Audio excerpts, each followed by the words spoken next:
여러분 잠깐 시간을 줄 테니까 본문 한 번만 쑥 다시 10절밖에 안 돼가지고 읽어보세요. 이게 말이 연결이 되는지,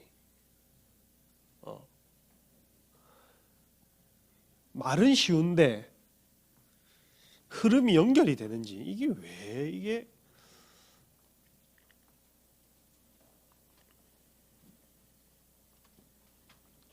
되면 그 사람이 오늘 설교하고 오늘 뭐 끝냅니다.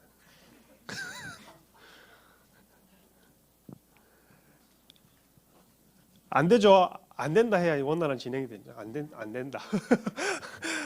아까 읽어봐도 말은 쉬운데 갑자기 얘기가 확 바뀐단 말이야. 그래서 항상 성경을 읽을 때는 한 구절만 읽어가지고 그것만 똑 떼놓고 자의적으로 해석하면 안 됩니다. 그래서 성경의 한 장을 보는 눈이 있어야 되고, 그리고 한 장을 넘어서 한 2, 3, 4장 뭐 이런 단락 전체를 보는 눈이 있어야 되고, 그리고 이것을 넘어서 누가복음 한 권을 보는 눈이 있어야 되고, 이 누가복음 자체를 또 잘 해석하려면 신약을 보는 눈이 있어야 되고, 신약을 또 잘 해석하려면 구약까지도 보는 눈이 있어야 됩니다. 그래서 제가 말하고 싶은 건 성경은 한 흐름 속에서 지금 진행되기 때문에 엄한 소리를 갑자기 하는 게 아니다. 왜 그러냐면 오늘 본문의 전제는 이런 거예요. 15장에 보면 잃어버린 비유가 나오죠. 뭘 잃어버렸어요? 처음에 잃은 양이 있고, 또 드라크마를 잃어버려, 돈, 화폐. 그 다음에 아들을 잃어버렸단 말이야. 그걸 통해서, 이 세 가지를 통해서 강조하고 싶은 건 한 영혼이 뭐하다? 소중하고 귀하다. 그리고 16장에 넘어와서는 돈 얘기를 쭉 하시다가 거지 나사로 얘기를 하면서 그만큼 또 영혼이 중요하다는 걸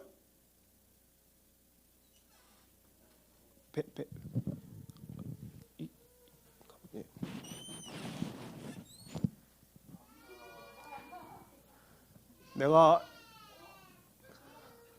이게 뭐 전후 사방에 지금 아이도 울고 배달도 오고 난 설교를 해야 되고, 이게 뭔 상황이야? 제가 7년 동안 사역하면서 이런 경우 처음이에요. 앞문 열고 배달 오는 걸 느껴. 예배 시간에 배달 받긴 처음이에요. 이거 누가 좀 해주세요.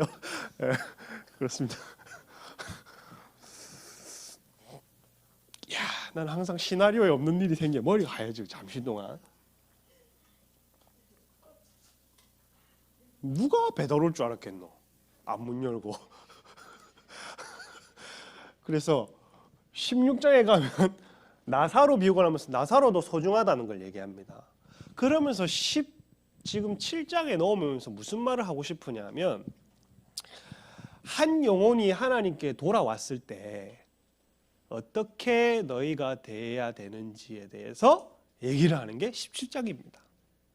그래서 우리 교회 가운데도 잃어버렸던 드라크마 같이, 영혼과 양 같이, 그리고 뭐 잃어버렸던 아들 같이 하나님께 돌아오는 사람, 그리고 연약한 자가 또 돌아왔을 때에 새신자가 오거나 거지 나사로처럼 사회적으로 아니면은 좀 환경적으로 좀 힘든 사람이 우리 교회에 왔을 때 그 사람을 외모로 보고 판단하고 배척하지 않고, 새신자, 믿음이 약한 자나 정말 연약한 자가 교회에 왔을 때 어떻게 우리가 대해야 될지에 대해서 얘기를 하는 게 17장이에요. 아시겠죠? 이런 우리 가운데 하나님이 붙여주신 영혼들이 계속 돌아올 때 여러분들이 이러한 자세가 있기를 축복합니다. 오늘 본문의 자세 한번 읽어보도록 하겠습니다. 17장 1절 읽어보겠습니다. 시작.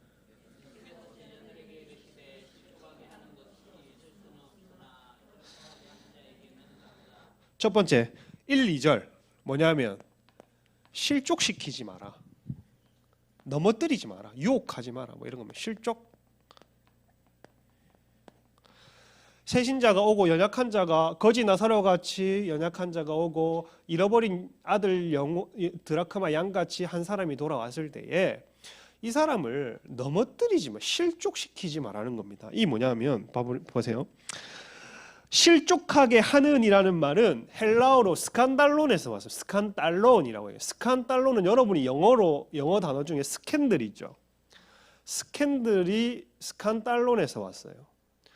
그래서 뭐 부정적인 일이나 추문이나 뭐 이런 것들을 나타낼 때 이제 스캔들을 우리가 주로 쓰잖아. 그러면 스칸달론은 뭐냐 하면 걸림돌, 넘어뜨리게 하다, 넘어뜨리다 이런 단어입니다. 그래서 어떤 중대한 죄를 짓도록 넘어뜨리는 게 스칸달론이란 말이에요. 그러면 믿음이 연약한 자나 처음 예수님을 믿게 된 하나님께 돌아온 자나 아니면 좀 이렇게 여러분보다 연약한 자가 교회에 왔을 때 이 사람이 어떤 중대하고 큰 죄를 짓도록 유혹하지 말라는 겁니다. 뭐 예를 들어 잘못된 신앙을 가르친다든지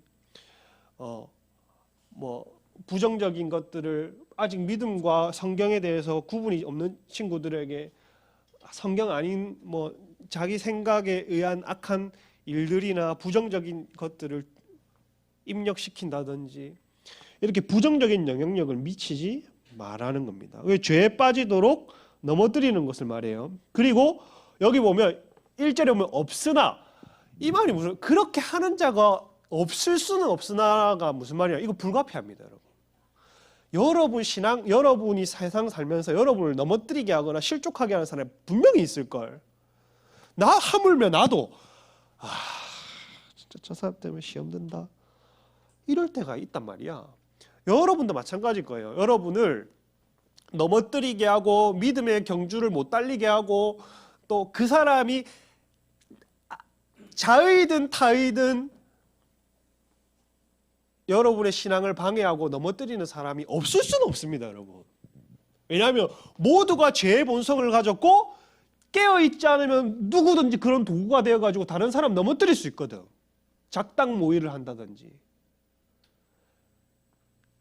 뭐 그런 거 있잖아. 왜 뭐 이건 흔한 일이 우리 교회 밖에서는 흔한 일인데 뭐 이제 예배팀이 예배 마치고 호프집 가서 치맥하더라.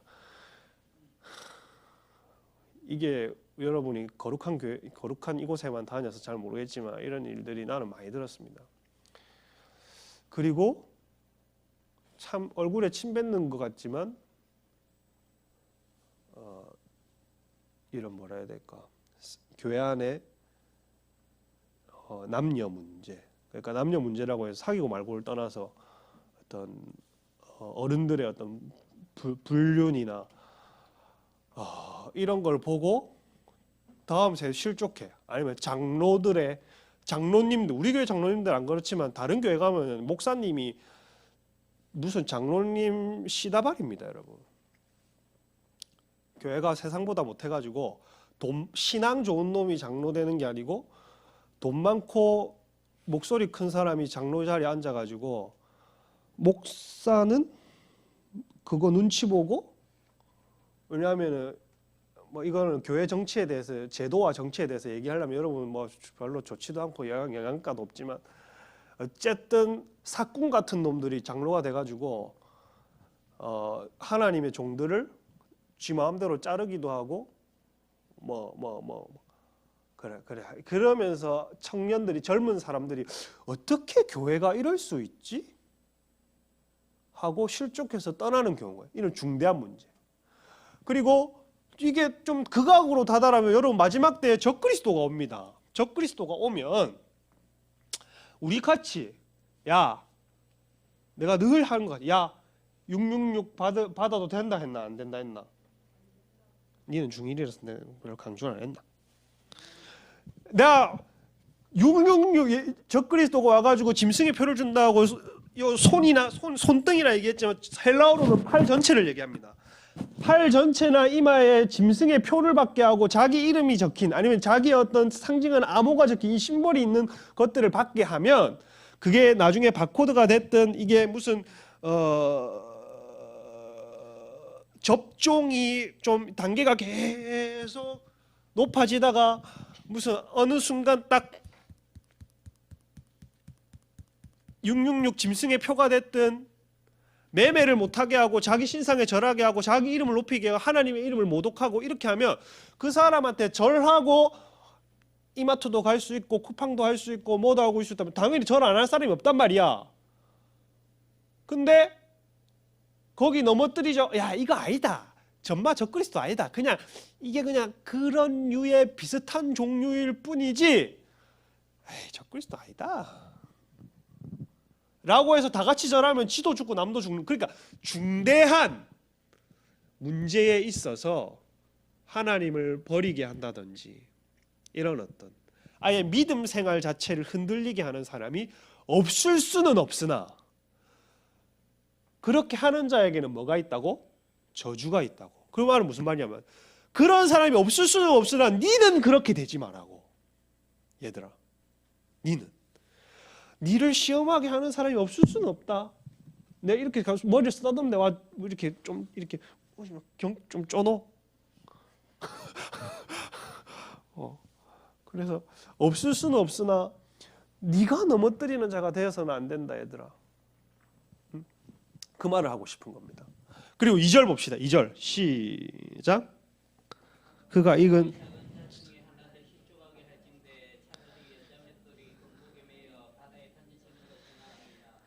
여기 보면 작은 자 중에 하나라 했단 말이에요. 이 작은 자 중에 하나를 실족한다. 이 말은 문자 그대로 보면 키가 작으면 실족을 당하기 쉽구나. 키 작아서 만만하게 보네. 그래서 170 남자 170 이하는 나를 좀 덩치가 작다고 만만하게 보는구나. 이렇게 해석해서는 안 됩니다, 여러분. 여기 작은 자 중에 하나는 뭐냐면 아까 말했던 이제 돌아와가지고 믿음이 연약한 한 사람. 그러니까 키가 이만하든 이제 하나님을 믿었기 때문에 돌아왔기 때문에 믿음이 연약한 한 사람. 그리고 나보다 처음부터 환경이나 처지에 있어서 연약한 사람 중에 하나를 실족하게 하는 사람은 어떻게 한다고? 차라리 연자맷돌을 어떻게 한다고? 목에 매게 하고 바다에 빠뜨리는 게 낫단 말이야. 이 연자맷돌이 뭐냐면 여러분 맷돌 실제로 본 적 없죠, 여러분은? 그러니까 교과서에서 맷돌이다 해가지고 그냥 사징 해가지고 그냥 뭐 돌에 나무 하나 팍 박혀 있으니까 그게 맷돌이잖아, 그지? 봤어요? 민속촌에 가서 봤구나. 그 돌려보기도 해주나?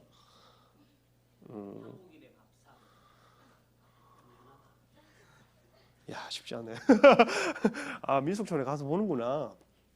근데 요만하잖아, 근데 보통. 근데 여기서 말한 연자맷돌은 어느 정도냐면 이스라엘 팔레스타인 당시 연자맷돌 크기가 이 건물 여기 이 공간 있잖아. 쉐키나올 공간에 한 연자맷돌을 돌리는 장소가 3분의 1? 맷돌 크기는 한 이 공간의 한 6분의 1? 엄청 크지? 그럼 사람이 돌릴 수 있어, 없어? 그래, 너희 같이 센 애들은 좀 돌릴 수 있게. 우리 교회 여자애들이 세요.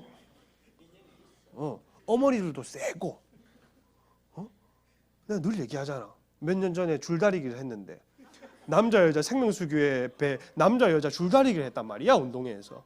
그 남자 측에는 누가 있었냐면 도윤 선생님 계셨어.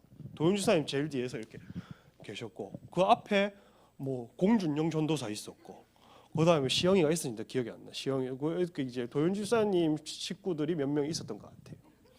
그게 딱 봐도 야, 웬만해서는 볼 수 없는 우리 교회 피지컬들이 다 이제 남자 쪽에 몰려 있었단 말이야. 우리가 이기겠구나 하고 줄다리기를 했는데 이렇게 되더라고. 여성분들에게. 그래서 제가 그때부터 와, 이게 아줌마의 힘인지 아니면 기본적으로 우리 교회 여자애들이 좀 센지 어쨌든 세요. 그의 자녀들인 여러분들 또 얼마나 세겠냐. 그래서 사람이 돌릴 수 있는 맷돌이 아니고 낙이나 말, 소가 돌렸습니다. 그러니까 이게 그 맷돌을 목에 걸고 바다에 빠뜨리는 게 낫단 말이야. 그냥 목걸이 거는 수준이 아니고 말이나 소가 돌리는 맷돌인데 목에 걸면 목이 여기 있다가 목이 발끝으로 이렇게 해서 빠뜨리는 게 그 바다에 빠뜨리면서 살 수 있겠나 없겠나? 못 산단 말이야. 그대로 저 바다 밑에까지 내려. 근데 이게 사형 제도 중에 로마 당시에 사회적으로 악질들 있잖아. 악질들. 공공을 파괴하고 사회 질서를 파괴하는 아주 흉악한 악질들을 죽였을 때 제일 심한 게 십자가. 그리고 그와 버금가는 것 중에 하나가 연자맷돌을 목에 걸어서 바다에 빠뜨리는 게 진짜 사형 방법이었습니다. 그러니까 공공의 질서를 파괴하고 사회적인 악질이 사형당할 때 그렇게 죽였다는 걸 지금 비유했다는 뜻이 뭐냐면, 야, 그냥 죄 지어서 네 혼자 죽는 게 낫지. 그냥 죄 지으면 단순히 네 혼자 죽는 게 낫지. 다른 사람, 가만히 있는 사람, 새로운 사람, 아니면 믿음이 연약한 사람, 그리고 니보다 처지가 연약한 사람 괜히 실족시켜가지고 니도 지옥 갈 뿐 아니라 금마도 유혹해가지고 믿음을 저버리게 하고 하나님을 저버리게. 실족하는 건가 이제 지금. 그렇게 하면 니도 지옥 가고 걔도 지옥 간다. 니 혼자 가는 건 상관없는데, 상관없다기보다 니 혼자 가는 거면 니 죄 때문에 그래 간다 한들 왜 애꿎은 사람까지 실족하게 만드냐. 실족시키지 마라 이 말입니다. 사람을 죄짓게 하거나 작당 모의에 빠뜨리거나 죄로 세운 계획에 참여시키거나 이런 것들. 여러분, 그러면 여기 3절 봅시다. 그럼 1절에서 2절은 이런 사람들이 왔을 때 실족시키지 말 것. 3절에서 4절은 용서해 줄 것. 이 어떤 경우에 니도 실족시킬 뿐 아니라 나를 누군가가 실족시키게 하면 싸우고 원수 맺지 말고 용서해 주라는 거. 그거를 여러분 새신자나 믿음이 약한 사람들이 교회 오잖아. 그러면 누구를 보고 하나님을 보냐 하면 내를 보고 하나님이 저런 분이구나 이럴 것 같지? 아니란 말이야. 옆에 있는 여러분을 보고 여러분 친구나 친구의 친구가 교회를 오면 앞에 있는 전도사님이 아니고 친밀하게 지내는 여러분들과 교제하고 사귀는 중에, 사귄다는 말이 남녀 사귄다는 거 아닙니다. 그쪽으로 빠지지 마세요. 친하게 지내는 중에 믿음의 말을 하고 믿음의 행위를 했어. 교회 다니는 저 친구는 하나님이 저렇게 살아 계시는구나. 하나님의 아들과 딸은 저런 거구나 하고 여러분을 통해서 배우기 때문에 3절에서 4절은 용서해 줄 것. 자, 3절 한번 읽어보도록 하겠습니다. 시작.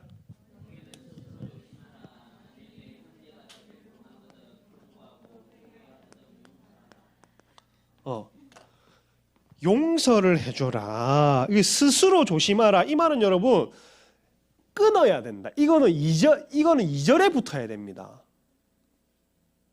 3절을 만일 여기서부터 시작을 해야지 스스로 조심하라는 말은 2절에 붙어서 읽어야 돼. 그러니까 너도 실족하지 않게 할 뿐도 아니라 너도 실족하는 자가 되지 말고 그렇게 해라. 그리고 스스로 조심하라 이렇게 되어 있잖아. 그 부분을 이제 이절로 빼야 된다 이 말을 하고 있어요.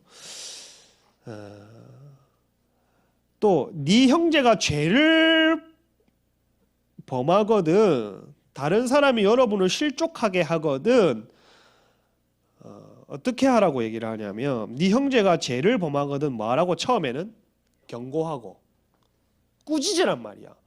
여러분 친구가 죄짓거나 다른 사람을 실족하게 하거나 뭐 하나님께 제된 일을 할 때 여러분 꾸짖어 줍니까? 요즘에는 다 개인주의고 또 좀 선을 정해놓고 있기 때문에 그런 거 잘 못하지. 그리고 나이가 들면 들수록 그런 말 더 못하게 된대. 아이 뭐 내가 뭐 또 저 얘기해가지고 또 뭐 이래 된단 말이야. 마음이 약해지고. 근데 여러분 진짜 친구는 진짜 친구 있잖아. 진짜 여러분이 사랑하는 친구는 여러분이 하나님 앞에 죄를 짓고 있을 때 책망하면 진짜 여러분의 친구라면 그걸 여러분도 사랑하는 마음으로 책망을 하면 그 알아듣습니다. 그게 잠언에 보면 이런 말이 있어. 잠언 27장 5절에 보면 면책하는 것이 숨은 사랑보다 낫다는 말이 있어. 책망하는 것이 난 쟤를 정말 사랑하고 아끼는데 하고 마음속으로 숨기고 사는 것보다 숨은 사랑보다 책망하는 게 낫대요. 그러면 아예 사랑을 표현하든지 사랑을 막 표현해서 니한테라도 자기 죄를 고백하고 어떻게 하면 내가 도움을 구할 수 있는 사람이 되든지 아니면 사랑을 표현할 수 없고 숨길 바에 그냥 저 사람 더 이상 죄된 길로 빠지지 않도록 책망해 주는 게 낫다고 얘기를 합니다. 나도 근데 요새는 마음이 약해지더라. 옛날에는 책망 잘했어요. 약간은 이게 사랑으로 할 때가 있고 좀 너무 빡빡하게 사람이 굴 때가 있어서 내가 그랬지. 그래도 친구가 잘못된 길로 가고 그렇게 하면 교회 안에 친구들이 그러면 야 정신 차려라. 하나님 앞에 뭐한 짓이고 하나님 좋다 하시겠다 자세가 부끄럽지도 않나. 성경 몇 장 몇 절. 그러면 반응이 두 가지야. 이렇게 꾸지람을 좋아하는 약간 좀 이렇게 좀 혼나는 걸 좋아하는 약간 좀 변태적인 성향을 가진 친구들이 또 있거든요. 그래서 더 찾아 막. 그리고 돌이키고 또 이렇게 진짜 돈독해지는 친구들이 있는 반면에 나중에는 관계가 잘 안 되는 사람도 있더라. 근데 내가 결론을 내린 건 뭐냐면 말해줄 때도 기회가 있어가지고 말을 안 해주면 그냥 그 길로 빠지더라고. 안 좋은 길로 가더라. 그냥 내가 말을 안 해봤어요. 또 책망을 면책을 나도 뭐 자신 없고 마음이 약해지고 그냥 뭐 하나님 알아서 하시겠지 하고 진짜 가만히 있었더니 하나님도 가만히 계시대. 그냥 그 길로 그냥 분별 없이 가더라고. 그 나중에 또 어떻게 뭐 돌이킬 문제겠지. 근데 어쨌든 처음에 네 형제가 죄를 범하거든 책망할 수 있는 용기도 있어야 됩니다, 여러분. 사랑할 수 있는 마음이 있다면 책망할 수 있는 용기도 있어야 된다 하고, 그리고 뭐 한다고? 죄를 범하거든 경고하고 회개하거든 말하고 용서하라고. 회개하거든 여러분 용서하십시오. 회개하거든. 여러분 용서 못하는 사람 있습니까? 아직도 용서가 안 되는 사람 있어요? 그걸 여러분 믿음이 연약한 자와 새신자들 아니면 또 여러분을 통해서 하나님을 알게 될 자들이 다 여러분 통해 보고 배웁니다. 아, 교회는 원수 지는 곳이구나. 아, 하나님 사랑한다고 모인 사람들이 저렇게 비방하고 서로 헐뜯는구나.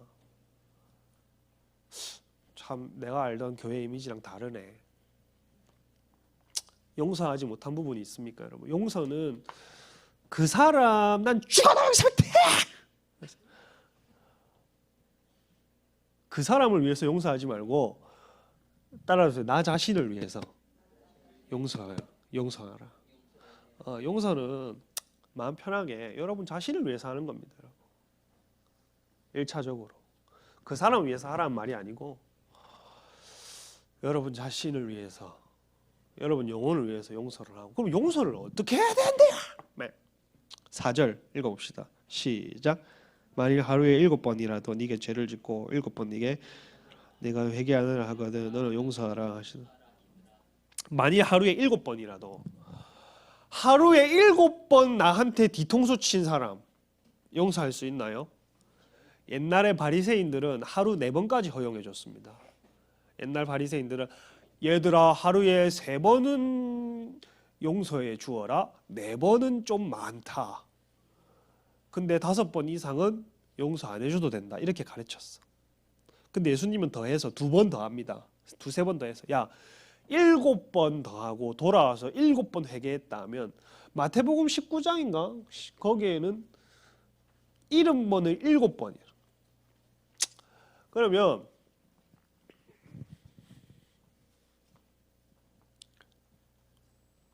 우리 그 민찬이가 아침에 비닐봉다리를 검은 비닐봉다리에서 내 뒤통수를 탁 쉐리고 도망갔어. 그 CCTV 봐야 민찬인 줄 알았어. 그래 민찬이한테 한 번은 내가 봐줄게. 근데 한 시간 뒤에 또 비닐봉다리를 2개 쓰고 와가지고 뒤통수를 타닥 쉐리고 또 도망갔어. 민찬아 2번은 봐줄게. 그러지 마라 임마. 아무리 내가 마음에 안 들어도 뒤통수 쉐리고 도망가. 근데 이게 3번이 되고 4번이 되고 나중에 7번까지 와가지고 쉐리고 간다. 그럼 이거 용서하기가 쉽지 않습니다, 여러분. 쉽지 않아. 도둑질도 여러분 물건을 7번 훔치는데 미안하다, 미안하다, 내게 이게 쉽지 않잖아. 쉽지 않아. 근데 7번이라도 죄를 짓고 7번 네게 와서 내가 회개하노라 하거든 너는 용서하래. 7번. 마태복음에는 그러면 형식적으로 여러 번 회개하면 되겠네요. 회개하는 거 받아주면 되겠네요. 이 뜻이 아니고 마태복음 한번 찾아보세요. 마태복음 18장 35절.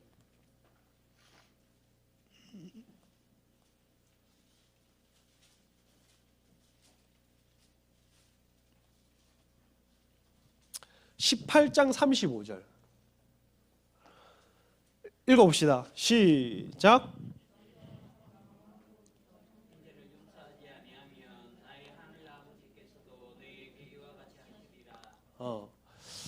이 본문에는 뭐라고 적혀 있냐면 예수님이 베드로가 이렇게 7번 용서해 주리까 이렇게 하니까 예수님이 야 7번을 70번 하더라도 용서해 줘. 이 다 곱하면 뭐예요? 490번 용서해 줘라. 근데 490 그러면 490, 488, 89, 90, 490대를 내 뒤통수 쉐를 도망갔다. 그럼 여기까지 용서해 주고 491번째부터는 용서하지 말라는 뜻일까? 그게 아니야. 35절에 보면 마음으로부터 형제를 용서하지 아니하면 나의 하늘 아버지, 그러니까 무슨 말이냐면 내 마음이 기억하지 않고 내 생각이 아무렇지 않을 때까지 끊임없이 이걸 두고 용서하고 기도하고, 이게 한 번에 용서되는 게 아니거든요, 여러분. 상처가 깊을수록 한 번에 치료되는 게 아닌 것처럼 용서도 여러분 네 됐다 기억 안 할게 하지만 용서 못하는 사람의 특징이 뭐냐면 1년 되면 다른 데 가가지고 야 내가 은찬이 그때 내가 용서해 줬다 아이가 너가 기억나나? 내가 그때 1년 전에 임마 이게 내가 이렇게 삥 뜯고 도망갔을 때 내가 그때 이를 바닥바닥 갈았지만 그때 내 용서해 줬대. 이 안주거리가 되고 또 뭐 몇 년 뒤에 지나가 야 내가 3년 전에 또 민찬이 그때 민찬이 용서해 줬다 아이가 안주거리가 되고 용서해 준 거 계속 막 사람들한테 곱씹고 내가 그때 용서해 줬는데 지가 내한테 어떻게 이럴 수 있는 내가 그때도 용서해 줬는데 이 말 많이 들어봤지? 이 말은 뭐냐면 안 했다는 말입니다. 그냥 490번 중에 카운트 센 거지 안 했다는 겁니다.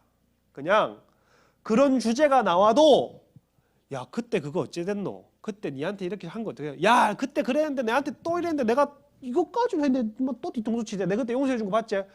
자기의 어떤 대인배, 어떤 그런 어떤 마음 좋은 것을 좀 나타내는 이런 것들은요 사실 용서 안 했다는 거거든요. 차라리 그런 주제가 나와도 그게 안주거리가 되지 않도록 넘겨버리고 마음이 기억하지 않을 때까지. 나는요 용서의 문제를 한 1년 반 1년에서 1년 반 동안 기도한 적이 있습니다. 여러분, 한 사람을 두고.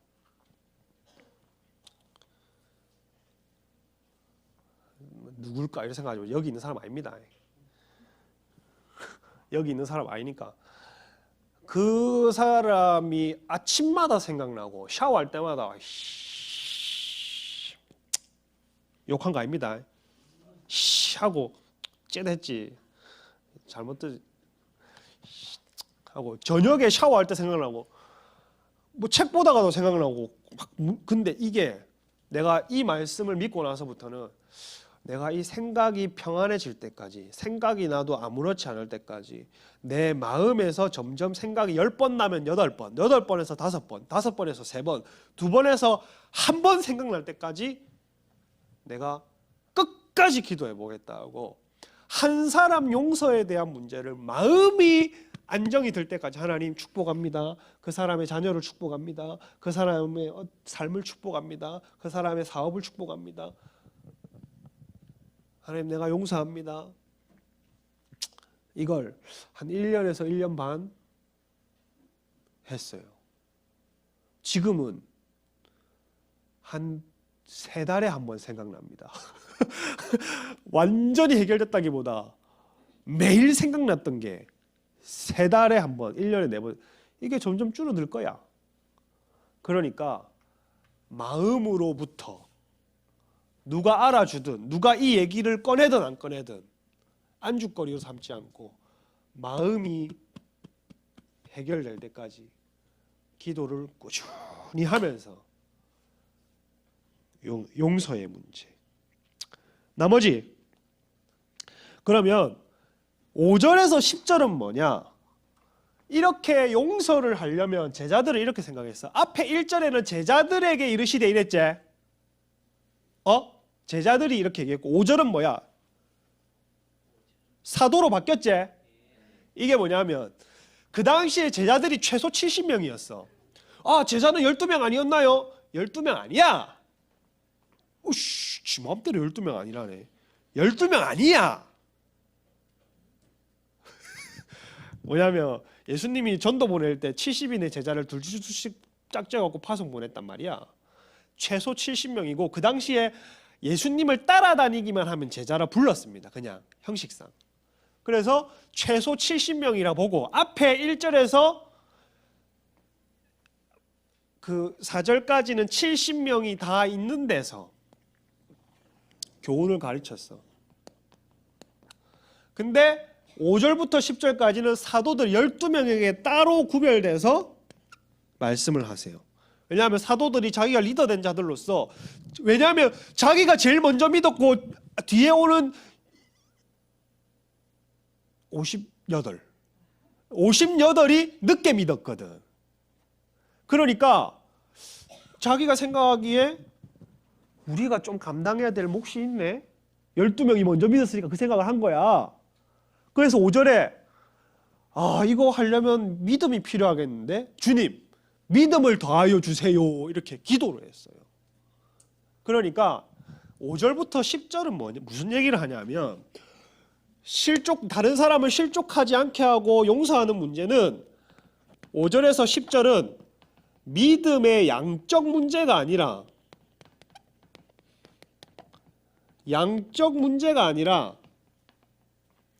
작은 믿음이라도 순종의 문제다 이 얘기를 합니다. 믿음을 주세요. 허구한 날 믿음을 주세요. 믿음을 주시면 내가 이걸 할 수 있습니다. 이렇게 할 문제가 아니라 순종할 문제다. 지금 그 믿음 가지고. 믿음이 주세요 주세요 주세요 주세요 한다고 해서 막 이렇게 커지는 게 아닙니다. 믿음이 급속도로 커지고 싶으면 믿음은 순종하면서 커집니다. 여러분, 야, 이 앞길을 한번 내딛어 봐라. 안 되는데요, 무서운데요. 내딛어 봐라. 안 되는데요, 무서운데요. 믿음을 주시면 내딛을 수 있는데요. 아니, 내딛어 보면 아무것도 아니라는 걸 안다. 예 하고 한 발 내딛으면 아, 이래서 하나님이 맞구나, 역시 하나님이 진리네 하다가 또 한 1년 뒤에 또 대학 진로 문제, 무슨 문제, 뭐가 찾아와. 하나님, 이건 아닌 것 같은데요. 하나님이 뭐 고3이 돼봤나요? 나는 고3이 있기 전에 있었다. 수많은 고3을 지도해왔다. 한 발 내딛어라. 안 되는데요. 하나님이 우리를 저를 아세요? 너희 엄마도 안다. 한 발 내딛어 보면 아, 역시 하나님이 옳았다. 그러면서 믿음은 순종하다가 커지고 순종하다가 커지고, 경험을 하니까 아는 것처럼. 처음에 두려웠지만 경험해보면 아, 이거 별거 아니었네 하고 다음부터는 안 시켜도 능률이 있고 아는 것처럼, 믿음도 하나님이 해보라는 걸 해보면 아, 저번에 내가 이 문제를 이렇게 해결했지 하고 믿음이 증가됩니다. 근데 허구한 날 앉아가지고 믿음을 주세요, 믿음을 주세요, 믿음을 주세요, 믿음을 주세요, 믿음을 주세요. 아니라고. 그거는 급속한 믿음의 성장은 될 수 없다. 그럼 5절에서 10절, 이거는 굉장히 좀 쉽습니다. 5절 읽어보도록 하겠습니다. 사도들 이렇게 시작. 사도들이 주께 여짜오되 우리에게 믿음을 더하여 주소서. 이거 풀었죠. 6절 시작.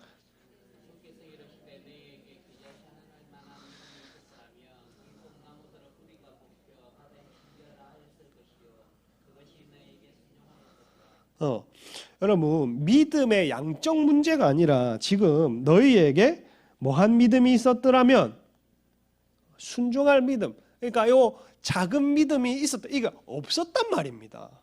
결국에는 예수님이 하고 싶은 말은 믿음을 더하여 주세요.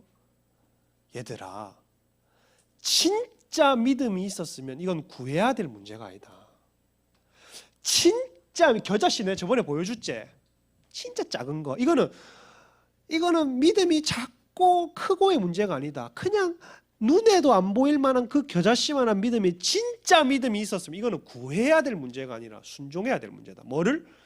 실족하게 하는 거랑, 내가 실족을 당했을 때 용서해 주는 거랑, 회개하면 돌아오는 거랑, 이런 것들은 네가 내 말을 따르냐 안 따르냐의 문제지 믿음을 더하여 달라는 것의 문제가 아니다. 믿음을 크게 하고 그 작은 믿음이 환경을 움직이는 걸 지금 얘기하고 있습니다. 진짜 믿음이. 사람을 실족시키고 용서를 하지 못하는 것은 믿음이 작은 것이 아니라 믿음이 없어서 그런 거라는 거예요. 사람을 실족시켜, 여러분이 만약에 어떤 사람을 넘어뜨리게 하고 같이 죄짓게 하고 같이 예수 믿지 않는 것처럼 생활하게 하고, 그리고 또 뭐야? 용서하지 못하고 끝까지 단번에 하라는 게 아니에요. 이걸 해결하기 위해서 어떻게든 나를 위해서, 하나님을 위해서, 하나님을 사랑하기 때문에 용서를 하고 계속 이 문제를 안고 씨름하는 게 안 되면 믿음이 크고 작고의 문제가 아니라 믿음이 없다는 것입니다. 누가 용서를, 여러분이 누구에게 용서를 받았으며, 누가 여러분을 용서해 줬으며, 누가 우리를 구원해 줬으며, 누가 하나님 자녀를 삼아 주셨는데, 그러면 그리고 이런 믿음이 있으면, 이런 순종이 있으면 점점 어떤 이런 여러분이 실족하게 되는 환경, 아니면 어떤 용서하지 못할 상황들도 바뀔 수 있다. 겨자씨 하나로 뽕나무가 뽑혀서 바다에 심기라면 그게 된다고 얘기한단 말이야. 순종하면. 6절 끝에 봐봐. 5절 끝에 순종하리라고 되어 있단 말이야. 여러분, 우리에게 진짜 믿음이 있으면 이런 일도 일어난다고 되어 있습니다. 환경도 움직이고. 근데 이 믿음의 급속한, 환경이 움직일 만한 믿음의 급속함이 있으려면 순종을 해야 된다는 겁니다. 위대한 믿음이 있으려면 큰 믿음이 있어서 되는 게 아니고 위대한 믿음은 작은 믿음을 순종할 때 일어나는 겁니다. 여기 보면 콥틱 교회라고 있어. 다른 본문에는 뽕나무가 뽑혀가지고 바다에 심겨지라 했는데 그게 되나? 안 되지. 솔직히 안 된다. 근데 콥틱 교회라고 옛날에 이슬람 쪽에서 누가 이제 지도자가 어떤 박해를 하려고 콥틱 교회, 이집트의 콥틱 교회 사람들을 뭐라 했어. 야, 너그 예수님 믿는 애들은 성경의 산을 믿음으로 산을 옮기면 옮긴다며. 시간 줄 테니까 며칠 안에 이거 못 옮기면 너가 다 죽는 줄 알아라. 했단 말이야. 근데 콥틱 교회의 수장이 3일 동안 자기 성도들을 금식을 시키고 그냥 문자 그대로 산을 옮겨달라고 기도해보자 했는데 진짜 그 산이 3일 뒤에 여기서 저기로 옮겨졌습니다. 아, 그게 말이 되냐고? 없잖아. 콥틱 교회가 쓰레기 더미에서 지금 살거든, 이집트에서. 이집트에 가면 환경도 다 안 좋고 건물도 막 다 짓담하는 그런 어떤 건물들이 많음에도 불구하고 콥틱 교회 사람들은 이집트 사람들이 버려놓은 저 쓰레기 더미에서 살아 먹고 그냥 집 자체가 쓰레기 더미고 쓰레기 더미에서 살고 쓰레기 더미가 그냥 그 환경이야.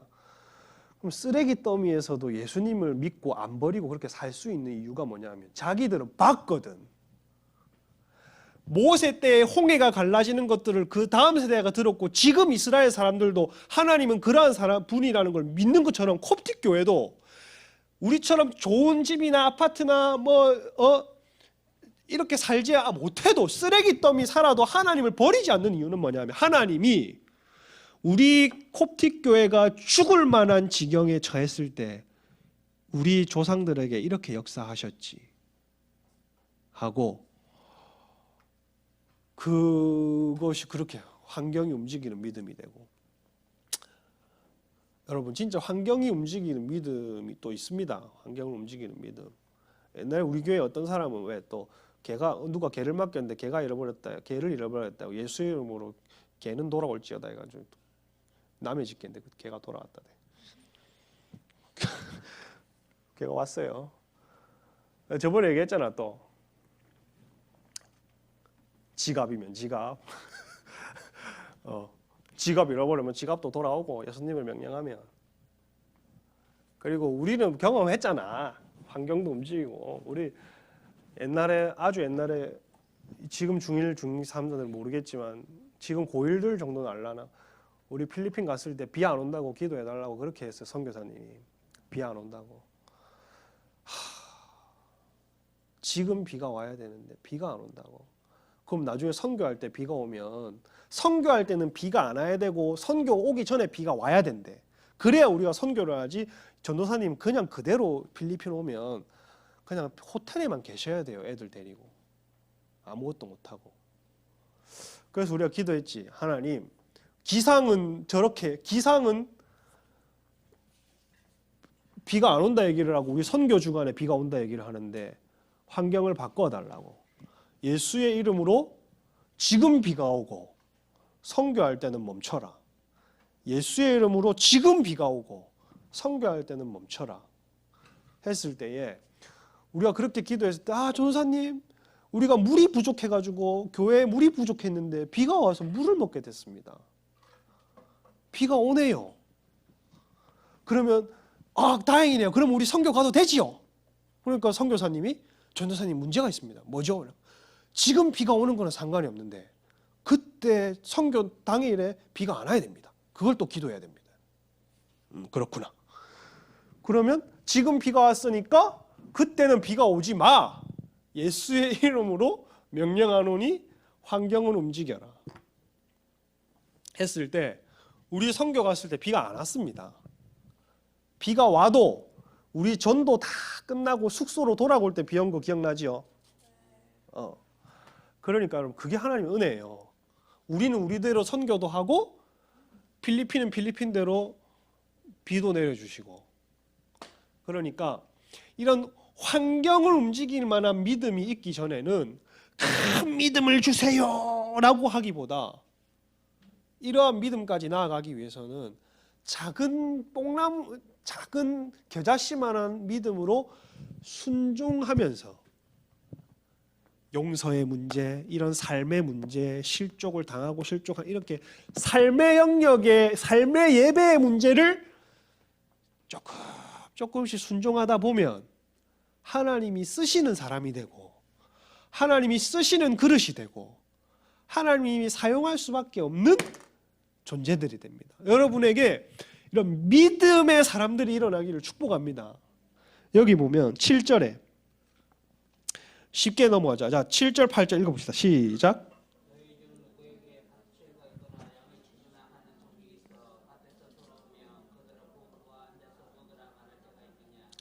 밭을 갈거나 양을 치거나 하는 종이 있는데 그 종이 돌아오면 앉아 먹어라, 종 보고 앉아 먹어라 하는 사람이 있느냐? 8절 보세요. 읽어봅시다. 시작. 준비하고 띠를 띠고 내가 먹을 것을 마시는 동안에 수종 들고 너는 그 후에 먹고 마시라 하지 않은. 그러니까 이 말은 무슨 이 말이야? 여러분에게 종이 있는데 내가 종이야, 여러분의 종이야. 그래, 석호야 왔나? 양치다가 뭐 하다가 왔습니다. 그러니까 여기 앉아서 밥 먹어라 이렇게 하는 사람 없단 말이야. 밥 먹어라 안 하고 야 내 밥 준비하고 그 다음에 네 먹을 거 먹어라 이런 이 뜻이야. 그러면 종이 그렇게 순종해야 안 해? 종이면 해야. 이 말이 왜 여기 적혀 있냐면 9절 읽어봅시다. 시작. 명한 대로 하였다고 종에게 그러면 여러분 종님 이렇게 해주셔서 감사합니다. 저는 종의 주인인데 종님 밥을 주셔서 감사합니다. 종님 제 양을 주셔서 감사합니다. 종님 감사합니다. 이렇게 하는 사람 이런 주인이 있다 없다? 없다. 왜냐하면 10절 시작.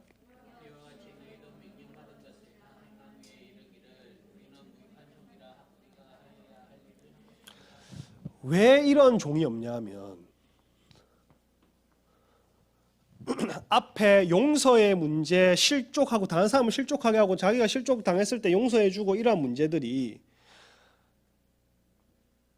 하나님의 종으로서 하나님의 자녀로서 마땅히 해야 될 문제라는 의미를 얘기하고 있습니다. 여러분, 종이 주인의 말을 듣는 것처럼 자녀가 아버지의 말을 듣는 것처럼 마땅히 해야 될 문제지 이걸 너희가 해주셔서 내가 감사합니다. 하나님인 내가 너희에게 감사합니다. 이렇게 해야 될 문제가 아니고 그리고 여러분이 믿음의 발자국을 내딛기 두려워서 그렇지 믿음의 발자국을 내딛으면 환경이 움직이고 사람이 움직이고 문제들이 풀리고 이러한 것들이 순종해야 될 문제지 여러분이 두려워야 해야 될 문제가 아니라는 말입니다. 여러분은 하나님의 자녀입니다. 그래서 여러분이 믿음으로 순종하고 기도하고 하나님이 하라는 것들을 믿음의 발걸음을 내딛으면 여러분을 우겨싸고 있는 악한 환경과 어두움이 순종해야 될 문제지 여러분이 순종해 주셔서 감사합니다. 귀신님, 황령님 순종 감사합니다. 다음에도 또 한번 부탁드립니다. 이렇게 해야 될 문제가 아니라는 겁니다. 저는 거죠. 이 말은 여러분 믿음의 분량의 크기가 큰 일을 이루지 않고 믿음의 순종이 위대한 일을 만든다는 겁니다. 그래서 딱 1분만 딱 하고 마치겠습니다. 내가 저번 주에도 얘기했지. 영적 권위가 생기는 문제. 여러분에게 기름 부음이 생기는 문제. 그리고 영적인 근력이 붙는 것. 이게 여러분 기도 10시간 하고 5시간 해도 위대한 하나님의 사람이 되고 그래 영적 권위가 생기고 기름 부음이 생기지만 그건요 가성비가 좀 떨어집니다. 이게 기도를 가지고 내 가성비 따지면 안 되지. 그래 기도를 마음껏 하세요. 근데 기도는 하나님과 교제고 그러기 때문에 가성비라기보다도 기도는 그런 면에 있어서, 그러니까 능력과 뭐 어떤 영적 권위 면에 있어서 막 10시간 하고 다 그것만을 위해 기도하는 거 아니잖아. 그러니까 가성비가 떨어진다. 근데 진짜 영적 권위가 있고 기름 부음이 있고 하나님의 쓰시는 사람이 되려면 10분의 순종이 1시간 기도보다 낫고 1시간 순종이 3시간 기도보다 낫습니다. 여러분.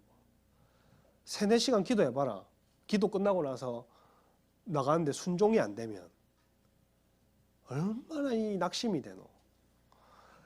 기도하고 순종하고 기도한 것들이 있어야 하나님에게 기도하고 하나님 내가 이렇게 했어요. 그래 칭찬한다. 그래 네가 나 교통이 되지. 그래서 여러분이 위대한 하나님의 사람이 되고 위대한 하나님의 종이 되는 문제는 믿음의 크기와 기도의 크기 그것 이전에 가장 본질적으로 순종의 문제입니다. 그래서 저와 여러분이 마지막 때에 하나님께 순종하고 또 다름받다가 하나님이 쓰시는 귀한 인물들이 되기를 축복하고, 또한 새로운 사람들과 연약한 사람들이 여러분에게 붙여졌을 때 실족하지 않게 하고, 여러분이 실족당한 일을 받아도 용서해주고, 누가 보고 있다? 사람들이 나보다 연약한 사람들이 보고 있다. 그런데 이것은 부담스러운 문제가 아니라 믿음을 주세요 하고 믿음이 다 충족되었을 때 되는 문제가 아니라 순종해야 될 일이지 믿음의 크기의 문제가 아니다. 순종하다 보면 믿음은 자연스럽게 증가한다. 그래서 여러분의 삶과 저의 삶이 이러한 귀한 삶이 되기를 주님의 이름으로 축복합니다. 기도하고 마무리하겠습니다.